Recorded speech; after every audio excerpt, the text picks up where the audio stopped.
Kali ini saya akan membahas tentang materi pengambilan keputusan dengan judul motivasi dan manajemen pengambilan keputusan.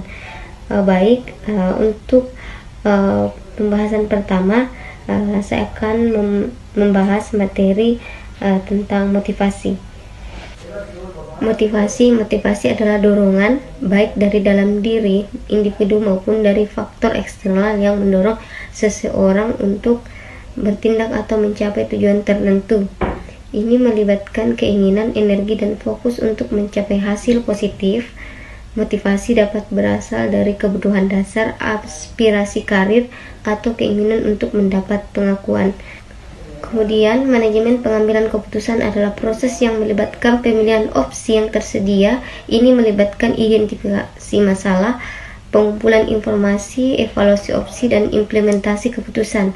Manajemen pengambilan keputusan juga mencakup pengelolaan risiko dan analisis dampak keputusan terhadap tujuan organisasi.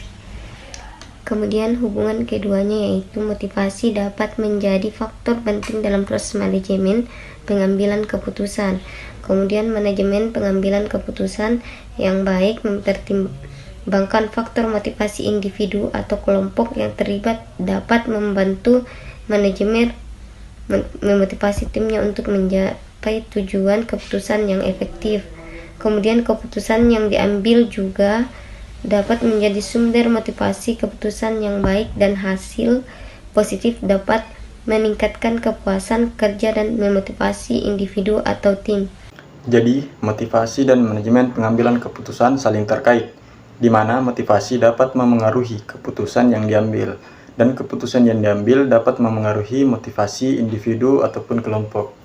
Kemudian ada beberapa motivasi yang saya jelaskan. Yang pertama, teori motivasi menurut para ahli. Yang pertama, teori hierarki kebutuhan Maslow. Menurut Abraham Maslow, individu memiliki hierarki kebutuhan yang harus dipenuhi secara bertahap, mulai dari kebutuhan fisik hingga kebutuhan aktualisasi diri.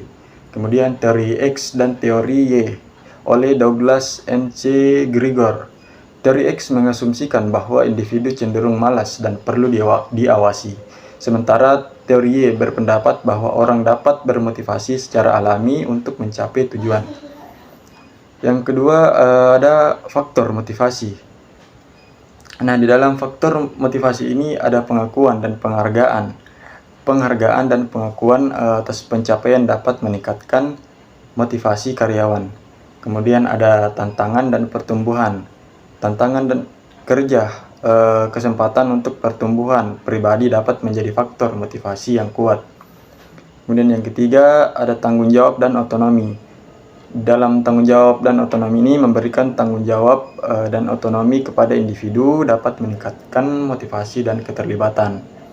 Kemudian ada yang ketiga, strategi meningkatkan motivasi. Yang pertama itu pembinaan hubungan kerja, membangun hubungan positif antara manajer dan karyawan untuk meningkatkan kepuasan kerja. Yang kedua, menetapkan tujuan yang jelas, menetapkan tujuan yang spesifik dan terukur untuk memberikan arah yang jelas. Kemudian yang ketiga, dukungan pengembangan karir. Dalam dukungan pengembangan karir ini menawarkan peluang pengembangan keterampilan dan karir untuk mempertahankan motivasi. Baik, saya akan melanjutkan materi yang telah dipaparkan oleh rekan saya, yaitu langkah-langkah pengambilan keputusan. Yang pertama, identifikasi masalah, yaitu mengenali permasalahan atau peluang yang memerlukan tindakan. Yang kedua, ada kumpulan informasi. Ketiga, ada evaluasi opsi. Keempat, ada pilih solusi terbaik. Kelima, ada implementasikan keputusan atau menerapkan keputusan yang diambil. Yang keenam, evaluasi hasil. Kedua, pengenalan risiko dalam pengambilan keputusan. 1. Identifikasi risiko potensial. Mengidentifikasi kemungkinan risiko yang dapat mempengaruhi keberhasilan keputusan. Kedua, analisis dampak risiko. Menilai konsekuensi yang mungkin terjadi jika risiko terwujud. Yang ketiga, ada pengembangan strategi, mitigasi atau merancang rencana untuk mengurangi atau mengatasi risiko yang teridentifikasi. Ketiga, ada teknik pengambilan keputusan. yaitu analisis cost atau benefit, menilai keuntungan dan kerugian finansial dari setiap opsi. Yang kedua, pengambilan keputusan kelompok, yaitu evaluasi anggota tim dalam proses pengambilan keputusan. Pengambilan keputusan berbasis data, yaitu menggunakan data dan informasi yang akurat untuk mendukung keputusan. Dalam kesimpulan, motivasi dan manajemen pengambilan keputusan merupakan dua aspek yang saling terkait dalam konteks organisasi dan individu, yang dimana motivasi adalah dorongan internal atau eksternal yang mendorong individu untuk mencapai tujuan atau bertindak. Faktor motivasi melibatkan kebutuhan, penghargaan, dan tantangan yang mempengaruhi individu. Manajemen pengambilan keputusan adalah proses yang struktur untuk memilih solusi terbaik dari berbagai opsi yang tersedia.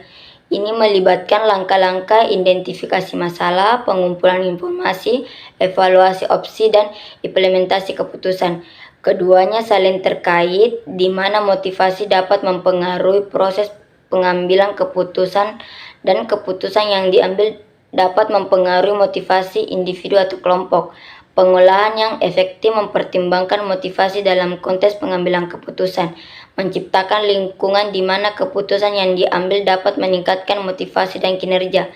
Keseluruhan integrasi motivasi dan manajemen pengambilan keputusan dapat mengarah pada pencapaian tujuan organisasi dan perkembangan individu secara holistik.